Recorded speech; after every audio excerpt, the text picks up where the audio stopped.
Nos acompaña Juan Fernando Subirana Osuna, economista con más de 20 años de experiencia en los sectores energético, financiero y público en Bolivia.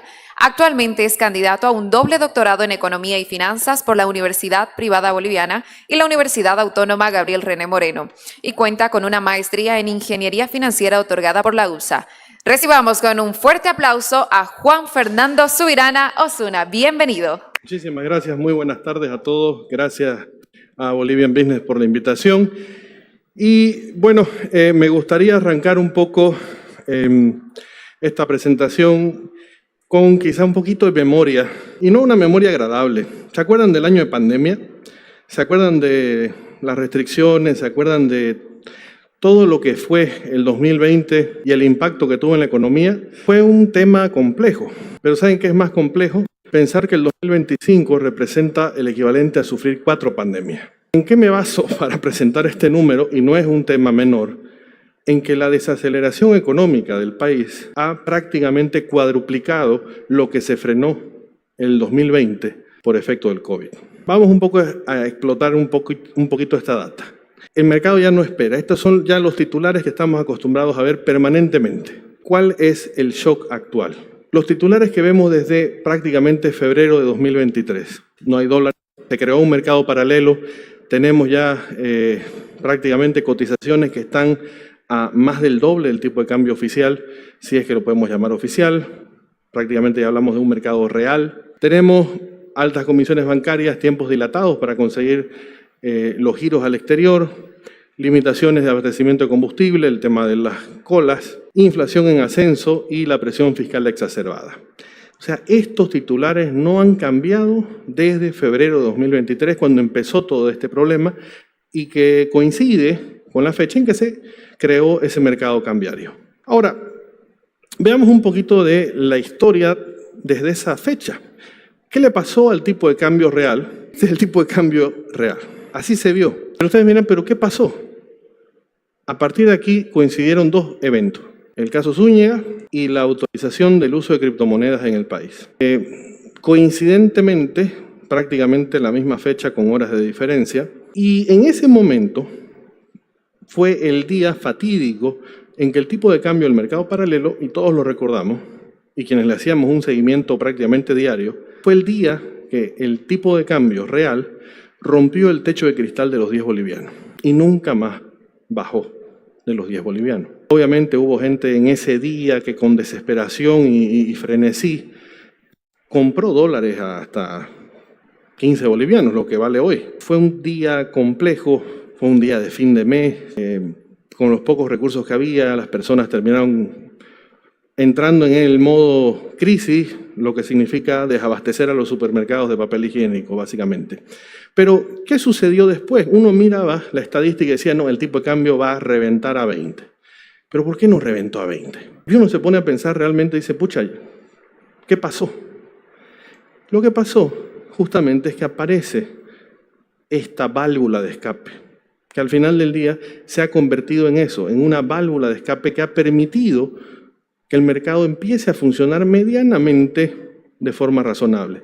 ¿Cuál es el problema? Que la válvula de escape no es infinita. Y la válvula de escape en algún punto se va a obstruir, y es ahí lo que me preocupa cuando miro las proyecciones a nivel macro. Tipos de cambio en un escenario relativamente estable, esto es a diciembre del 25. ¿Qué pasa si perdemos un poquito de estabilidad? ¿Y qué pasa si realmente ya entramos en un ciclo total de inestabilidad?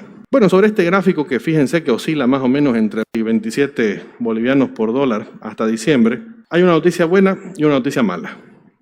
La noticia buena es que este gráfico ya está desactualizado. La noticia mala es que es hacia arriba la actualización. Sí, porque lastimosamente cualquier anuncio en el mercado hoy por hoy alimenta la especulación. El ejemplo típico, clásico, que lo acabamos de ver de manual, 28 de abril, día lunes, anuncian el incremento salarial. En cuestión de 20 horas, el tipo de cambio sube 80 centavos. Hoy ya subió un boliviano 20 respecto a antes del anuncio. ¿Qué pasará mañana? Esperemos que el discurso venga tranquilo, que sea más anecdótico, que venga más y que no venga una sorpresa camuflada de por medio.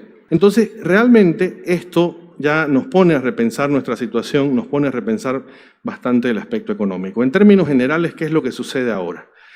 Yo miro el PIB y uno puede decir, pero Bolivia sigue creciendo. Es más, el FMI dijo que Bolivia va a crecer al 1,5%, y algunos dicen 1,1%. Claro, en boliviano. Pero ¿qué pasa cuando yo hago esto en tipo de cambio? ¿Qué pasa cuando veo la variación del tipo de cambio? Y es ahí donde les digo, una pandemia, el 2023 equivalió a una pandemia en pérdida de PIB en términos dólares reales. En 2024 fueron 3 pandemias y si seguimos 2025, 4 pandemias. El dato que les daba al inicio, justamente la presentación. La inflación, básicamente, ya la hemos visto ascender. Siendo optimistas, llegará a 20% hasta diciembre. Siendo un poquito más realistas, superará el umbral de los 27%, hablando del índice oficial. Si quieren hablar del índice extraoficial, podemos conversar en otro momento, porque hay una inflación inherente vinculada a la producción asociada al tipo de cambio real, que no está siendo contabilizada en el índice como tal. Y es mucho más alta, por supuesto. Pero esta es la estimación de la estadística oficial. ¿Qué otros indicadores tenemos? Nos dicen que la desocupación está cayendo. Yo me pregunto, ¿es desempleo estable o es parte del subempleo? Cuando miramos la proyección de informalidad en el país, 95%. Estamos hablando de que 1 de cada 20 personas en Bolivia se puede jactar de que no recibe ingresos y no genera ingresos en el sector informal. 1 de cada 20. Es una locura. La informalidad ha crecido de una forma muy acelerada en este corto periodo de tiempo que venimos viviendo desde 2023. El reloj avanza y las soluciones parece que no llegan. Rápidamente, temas que todos conocemos. Déficit comercial, déficit fiscal. Siguen habiendo, lo seguimos teniendo.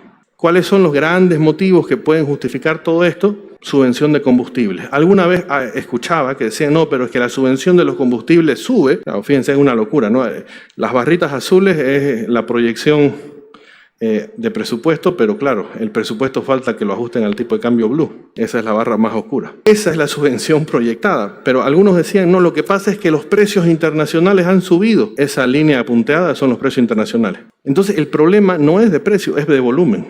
Estamos necesitando subvencionar 37.7, casi 38% más volumen cada año. Y no es que la demanda suba en esa proporción. La demanda sube 5, 4,5% por año. El problema está acá, la evolución de las reservas de gas natural y su producción. No voy a entrar en mucho detalle acá, simplemente hay algunos hitos de lo que pasó y lo que va a pasar. Pero ya entramos en un periodo crítico en el que es indispensable tomar acciones y corregir. Al final, el capítulo de cierre de esta historia, ya lo conocemos todos, lo venimos escuchando en los medios muchas veces, es la reserva internacional. La situación actual es la que estamos viviendo, en la que no hay un margen de seguridad porque las reservas fueron consumidas. ¿Qué es lo que nos deja esto? Empezar a pensar en migrar de la economía tradicional a la economía cripto. O nos adaptamos o nos morimos. No hay opción. A esto estamos llegando. Justamente me tocó conversar y estar de moderador en una charla en la que vino el gerente de expansión de Tether y él describía la misma situación, pero en una versión súper exponencial, y nos contaba el caso Venezuela. Esta solución terminó resolviendo la forma de vida de muchísimas personas. Cambió la matriz de gestión económica. Entonces, estamos a tiempo, estamos muy a tiempo. ¿Qué datos importantes sobre el mercado de criptodivisas? Básicamente hay más de 1.300 millones que se mueven por mes. Hay más de 250.000 usuarios registrados. El costo de entre on-ramp y off-ramp está entre 6 y 7%, ya está bajando. Dicho sea de paso, recién lo coticé y está en el orden del 4%. Esto me lo actualizaron hoy por la mañana. Y la regulación ya es suficiente para sostener un compliance en una auditoría. Entonces, a nivel empresarial, esto funciona. Quizá a veces uno se rompe la cabeza y dice, no, pero ¿cómo puedo hacer? Ya existe la regulación suficiente para que desde un punto de vista empresarial empecemos a pensar en esta alternativa. Como ejemplo, este es el tipo de cambio histórico empalmado con la proyección más optimista que teníamos. Y como dato, aquí tenemos, por ejemplo, ese sería el dólar, asumiendo el dólar más la comisión bancaria, aprox, y este sería el dólar cripto más su costo de salida. Obviamente que hay que hacer el quiebre, ¿no? Aquí las criptos estaban prohibidas, evidentemente, no se podía trabajar con ellas, eran más caras, aquí el mercado empezó a adaptarse, aquí el mercado ya funciona medianamente bien, y en la proyección terminan siendo una opción más relativamente casi pareja con lo que es trabajar con la banca y hacer giros al exterior. Insisto, es un camino más en el que podemos entrar, adaptarnos y tenerlo como una opción. No es un sustituto, es simplemente una alternativa adicional. Resumen de la situación, súper rápido, todos lo conocemos, todos lo hemos visto, se lo resumo acá.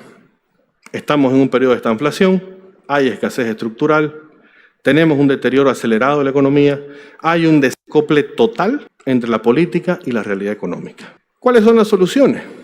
A ver, son para mí y para cualquiera, es lo que yo digo ahora de economía sabemos todo. O sea, el problema ha permeado tanto que uno le pregunta incluso a una persona, al taxista, ya sabe las soluciones para el problema. Pero el problema empieza por reconocer que hay un problema, no es casi psiquiátrico lo que estamos viviendo. Pero reconociendo que hubiera un problema, aquí tenemos las soluciones que todos las conocemos. Necesitamos un alivio tributario, no tiene sentido seguir con la carga que tenemos. Necesitamos la liberación de exportaciones, necesitamos apoyo a la agroindustria desde el punto de vista de la autorización irrestricta de transgénicos, austeridad en el Estado. No puede ser que todo el mundo se apriete el cinturón menos el Estado. Desde 2023 ahora hay un crecimiento promedio entre 10 a 12% de la cantidad de funcionarios públicos. ¿Qué empresa ha crecido eso en masa salarial, perdón?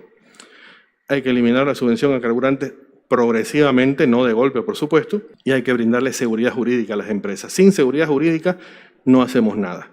Ahora, son 6 medidas que debería tomar el Estado. Fantástico. Esto es lo que me encantaría que traiga a la mesa cualquier candidato a presidente para este mes de agosto. Pero ¿qué tiene que hacer la empresa? Así como hay 6 soluciones para la empresa. Buscar mecanismos de cobertura cambiaria, internacionalizar ingresos en la medida de lo posible, gestionar la liquidez usando justamente activos digitales, optimizar los costos, ya lo estamos haciendo, sé que todos lo estamos haciendo, profundizar ese proceso, tratar de depender menos del Estado, aquellos que tengamos contratos con el Estado, empezar a minimizarlos porque no nos van a pagar, esa es la realidad, y la capacitación en instrumentos financieros. Todo esto ¿en qué termina? Que tenemos que empezar a adaptarnos. Esto lo hemos escuchado muchas veces, pero las empresas que van a sobrevivir no son las grandes, sino las que se adapten. Tareas, imagínense que tienen que llevarse algo de esta presentación, CEOs de empresas, llévense esto hasta julio, que es lo que mi empresa debería tener claro. Política sobre cómo manejar criptoactivos, hasta julio, sí o sí. Internacionalización de parte de su flujo de ingresos. Empezar a trabajar en ese sentido. Blindar su liquidez frente a cambios locales. ¿Para qué? Para que no esperemos, no especulemos y no dependamos del cambio político, sino que la acción estratégica la empecemos hoy. Ese es el mensaje que traía para darles. Espero no haberlos deprimido mucho, pero yo sé, la realidad no está muy agradable, pero la idea es esa. Se puede, estamos a tiempo y vale la pena que lo hagamos. Muchísimas gracias. Muchísimas gracias por sus palabras y por la exposición, Juan Fernando Subirana Osuna, por estar acá junto a nosotros.